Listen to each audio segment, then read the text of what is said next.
So if you're trying to figure out where AI is actually going in 2026, beyond all the noise and the hype, you are in the right place. We are at a really fascinating moment for AI, so let's just dive right in. And this quote, man, it just nails it. This is the year we're seeing this massive shift. AI is finally stopping being this far-off promise, and it's starting to become a real, practical tool that people and businesses are actually using. The rubber's meeting the road, for real, and it's changing pretty much everything. All right, so to kick things off, let's talk about the big picture. This whole new phase for AI is all about one word: pragmatism. We're seeing this really fundamental change in how companies are even thinking about this tech. This slide, right here, this gets to the absolute heart of it. We've gone from the hype era, which is all about flashy demos and that big wow factor, and we've landed squarely in the practical era. The questions are just different now. It's not, is it cool? It's, does it work? Is it reliable? What's it going to cost me? Does it actually solve a problem I have? That's the new reality check for AI in 2026. And you know what this new practical focus has led to? A huge shift in the tech itself. Forget about one giant model that's supposed to do everything. No, now it's all about smaller, more specialized models. You've got things like OpenAI's Garlic, built for pure efficiency, or Apple's Clara, which is a beast at document compression. Why? Well, they're cheaper, they're way easier to customize with your own data, and they give businesses the control they actually need. In this whole shift, it's not just happening in code or in the cloud. AI is literally stepping out into our physical world. I mean, it is walking, it's working, and it's rolling its way into our factories and even our homes. And listen, these are not just some experiments stuck in a lab. We're talking about real-world stuff happening right now. You've got CL in China using Spirit AI's humanoids on their battery production lines. Figure AI's bot is showing it can do complex chores around the house. And Vita Dynamics, they've already sold over 1,000 of their VBot robot dogs. This is embodied AI, and it is absolutely here to stay. So, whenever technology makes a turn this sharp, you know the money and the risks are never far behind. Let's take a look at how this new era of AI is sending ripples across the economy and, well, beyond. Now, you'd think all this talk about practicality might cool the markets down a bit, right? Well, you'd be wrong. The AI trade is hotter than ever. Wall Street is placing massive bets on the companies building the nuts and bolts for this new AI era. And why? Because everyone sees that corporate spending on AI is a huge sign of future growth. And right now, that spending is just off the charts.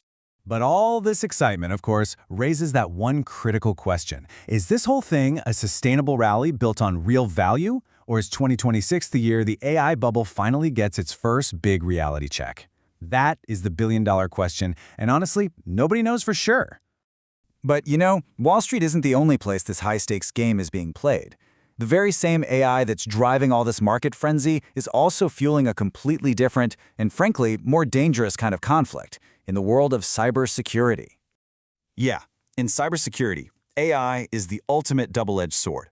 For the bad guys, it's a huge force multiplier. It lets them launch attacks that are faster, bigger, and way more sophisticated. But for the defenders, it's a powerful shield, automating how they spot and respond to threats. It is a full-blown digital arms race, and it is escalating every single day. All this tech and all this economic change, it doesn't happen in a bubble. It's all playing out while the public is getting more and more anxious, and politicians are starting to debate. So that brings us to the human element. How are we, as a society, actually dealing with all this? When you really look at what people are thinking, you see this huge growing split. On one hand, you've got this incredible excitement about what AI could do, drive innovation, create opportunities. But on the other hand, there's this really powerful current of anxiety about losing jobs, about deepfakes, about misinformation. It's a major conflict, and it's shaping the entire conversation about AI's future. And that conflict? It's spilling right into the halls of government. I mean, in 2026, the debate over AI rules is not some abstract thing anymore. We're talking about really concrete issues. Who gets to control the most advanced chips? What about the environmental cost of all these data centers? And what about the insane amount of power that's held by just a handful of big AI companies? Trust me, AI is now a huge political and geopolitical issue. Okay, so that's where we are today. But what about tomorrow? To figure that out, we have to go inside the research labs, where scientists are working on the ideas that are going to define AI for years. Let's get a peek at that next frontier. One of the coolest new ideas is something called many minds intelligence. Okay, so instead of one giant AI giving you a single, this is the answer, imagine a whole committee of AIs, each with a different take on the problem. This gives you a range of possible futures, which is unbelievably useful for things like forecasting or just dealing with uncertainty. It's about getting a richer picture, not just one overconfident guess. Another huge area of focus is just making AI more reliable. A big part of that is fighting hallucinations, when an AI just kind of makes stuff up. So to fix this, researchers are using these multi-step systems. First, one AI agent just generates a bunch of different ideas. Then a second agent acts like a fact-checker and it verifies those ideas against what we know is true. And finally, a third agent acts like a judge or an arbitrator and pulls it all together into one final verified answer. It's all about keeping AI grounded in reality. And the innovation is just firing on all cylinders. Researchers are teaching AI to think more like a detective, to figure out hidden rules instead of just spotting patterns. They're creating new tools to separate cause from just correlation, which is a massive challenge.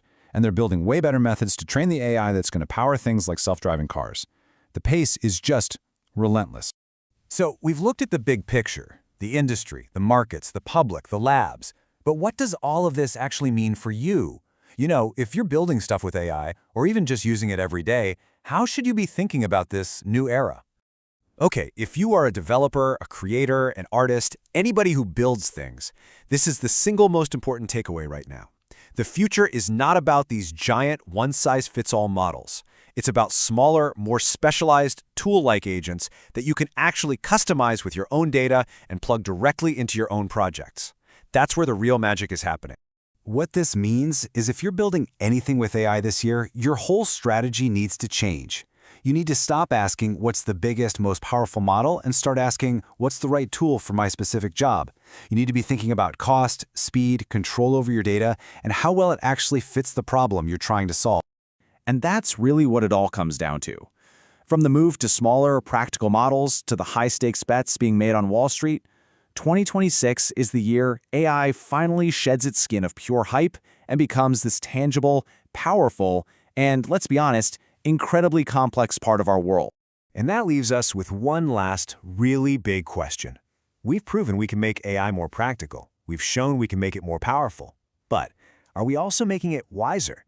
Now that's the real challenge that lies ahead. Thanks for tuning in.